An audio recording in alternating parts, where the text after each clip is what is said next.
Hello, everyone, and welcome to our channel. Today, I'll be showing you how to print from Canva. Let's jump right into it.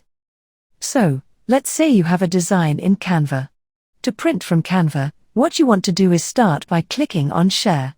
Once you've clicked on Share, you can go to click on Download right here. Now, you'll need to select the type of download. Since we're aiming to print, choose the PDF print option.